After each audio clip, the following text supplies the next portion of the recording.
A Chinese spy ship is speeding towards a U.S. aircraft carrier. What will the crew do? Military incidents between the U.S. and China at sea are becoming more frequent and tense. One of the most concerning scenarios is a Chinese spy ship approaching an American aircraft carrier. Aircraft carriers, as the backbone of U.S. naval power, play a critical role in maintaining global security and projecting force. However, Chinese surveillance ships routinely attempt to get close to these strategic assets. Since relations between the U.S. and China have escalated in the South China Sea, these incidents have only increased. Have you ever wondered what might happen in such a situation? What actions would the U.S. and China take? What dangers does such a standoff between two of the world's most powerful nations hold? Stay with us and you'll find out the answers to all these questions. Let's start by examining the legal side of the issue. The primary framework governing the behavior of military ships in international waters is the United Nations Convention on the Law of the Sea, UNCLOS. According to this document, nations have the right to freedom of navigation in international waters, but they must follow certain rules to maintain peace and security. International maritime law requires military vessels to keep a safe distance from each other, especially if they belong to nations that are in hostile or tense relations. A safe distance is defined as one that does not pose a threat or provoke either side.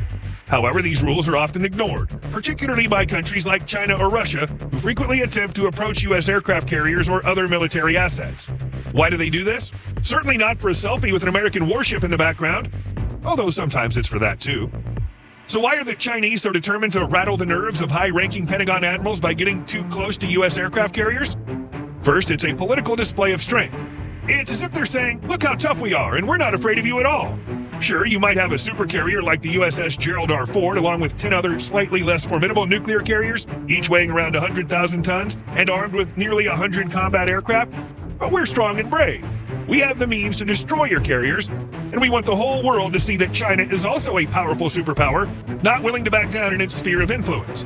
Admit it, if someone dares to tug on a lion's mane, they earn a certain amount of respect and fear from others. But it's not just about taking a selfie. It's also about gathering intelligence. The Chinese spy ship is collecting as much data as it can about the U.S. carrier. These ships are equipped with sophisticated surveillance systems that allow them to intercept radio transmissions, record electronic signatures from various systems on the carrier, document flight preparations, takeoffs, landings, and other procedures, and monitor the ship's maneuvers. As we mentioned earlier, most of these provocations take place in the South China Sea. The reason's simple. China considers it their exclusive territory. They even developed a special doctrine back in the mid-20th century called the 9-dash line, which is a line on a map used by China to mark its territorial claims in the South China Sea. This territory includes the Paracel Islands, Spratly Islands, and other areas. And China completely ignores the fact that these territories are also claimed by Vietnam, the Philippines, Malaysia, Brunei, and Taiwan. In fact, under international law, these countries have more legitimate claims to them. But China doesn't just make claims, it's actively bringing this doctrine to life. Since 2013, China has been rapidly building artificial islands in the South China Sea, using massive dredging operations to create bases that quickly turn into airfields and docks for military aircraft and ships. They also constantly interfere with the freedom of navigation for other countries. For example, in May 2014, China installed an oil platform in waters claimed by Vietnam. This led to clashes between Chinese and Vietnamese ships, including ramming incidents and the use of water cannons. In April 2020, Malaysia was conducting oil exploration in an area also claimed by China.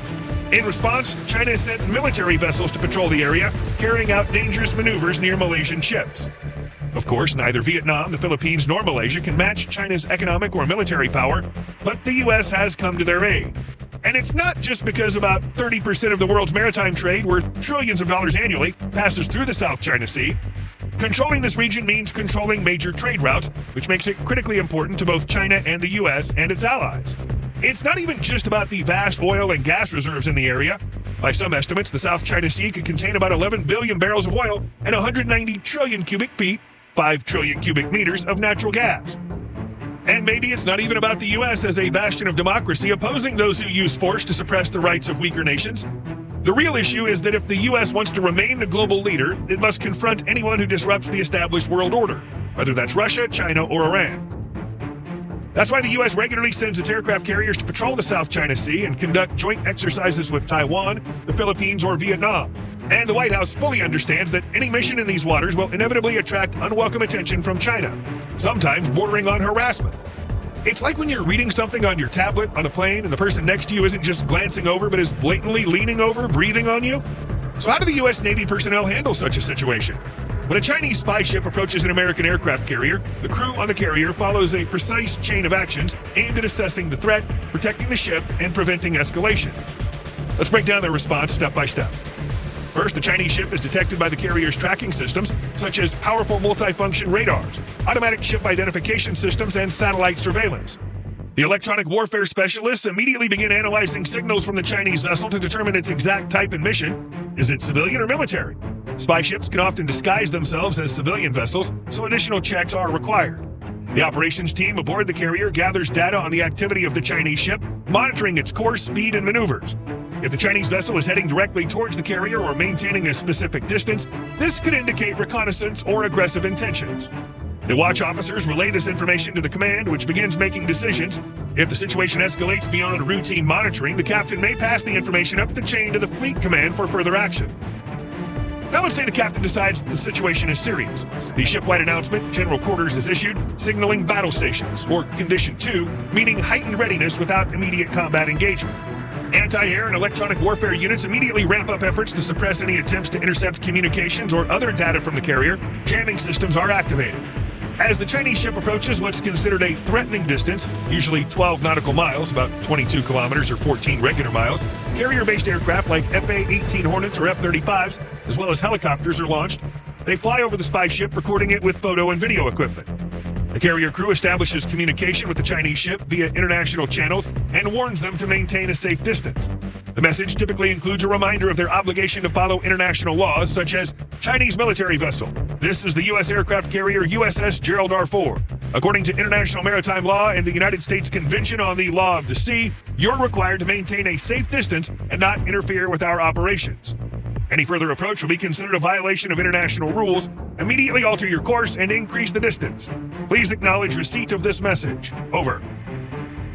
The carrier's air support begins shadowing the Chinese vessel at a safe distance, demonstrating their readiness to defend the carrier if necessary. This serves as a deterrent and a reminder of U.S. military strength. The carrier strike group may also perform evasive maneuvers or change course to show that they're prepared for any unforeseen situation. At the same time, other escort vessels, destroyers, cruisers may move closer to the Chinese ship to monitor it more closely. Depending on the level of threat, the carrier captain may pass the information to Pacific Fleet Command or the U.S. Navy's Operational Task Force.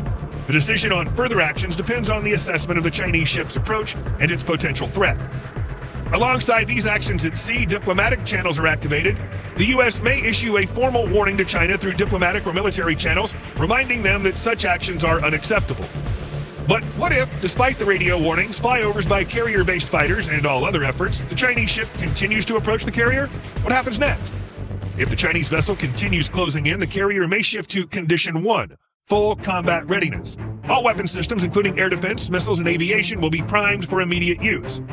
If the Chinese ship still does not retreat, intercepts may be carried out by destroyers or carrier aircraft, and warning shots may be fired, either into the direction or across the bow, to force it to change course. Sometimes Chinese ships deploy drones or underwater vehicles for more precise surveillance of American ships. These devices can be used to collect data on the carrier's underwater defense systems and communications. Of course, if they approach too close, usually within 1 nautical mile, they're destroyed either by fire from the carrier or by escort ships. Now let's return to the Chinese spy ship, which continues charging forward, plowing through the waves, ignoring even the warning shots. In this case, with authorization from higher command, possibly from the Pentagon or even the White House, lethal force may be used against the Chinese vessel. The first step would be to engage it with small caliber weaponry, most likely the Mk-38 Mod 2, a 25mm automatic cannon used to defend against small surface threats. The Fowling Sea Whiz, a close-in weapon system designed to protect against anti-ship missiles and other air threats with its 6-barrel 20mm M61 Vulcan, could also be employed. Fighter jets could engage with their cannons. FA-18 Hornets using the M61 Vulcan, and F-35s equipped with the 4-barrel 25mm GAU-22A. Initially, shots would be aimed at the hull of the ship, but if it continues closing in, fire would be directed at the control bridge. If even after this the Chinese ship persists, the order to destroy it would be given. This could be done in several ways. First, using FA-18 Hornets or F-35C fighters armed with AGM-84 Harpoon anti-ship missiles and laser-guided GBU 10, 12, 16 paveway bombs. Second, anti-ship weapons from the destroyers and cruisers accompanying the carrier could be used, including Harpoon missiles of various modifications. In any case, the Chinese vessel would not be allowed to close in on the carrier. We're certain that somewhere in a classified document, there's a protocol that dictates if an enemy vessel gets too close, say within 3 or 4 miles, a ship from the carrier strike group must intercept and block its path so that in the worst case scenario, the carrier itself is not hit. For example, a Chinese Type 815 spy ship, commonly used for surveillance of U.S. carriers, has a displacement of 6,000 tons. If it were fully loaded with explosives and collided with the carrier, it could destroy it. Of course, this would likely trigger World War III, but no one wants to lose a carrier at the very start of such a conflict. This is an extreme case, though. How does the U.S. respond after such incidents? After the Chinese vessel leaves the area or the situation is resolved, the carrier crew conducts a full assessment of the incident. All data is recorded, reports are compiled to analyze the enemy's actions, improve readiness, and prepare for the next incident. Everyone knows that another will come. It's inevitable as the underlying tensions between the U.S. and China remain. What do you think? How might these incidents between U.S. and Chinese ships ultimately play out? Let us know in the comments. That's it for today's video. We'd love to see your likes and subscriptions to our channel. See you again soon.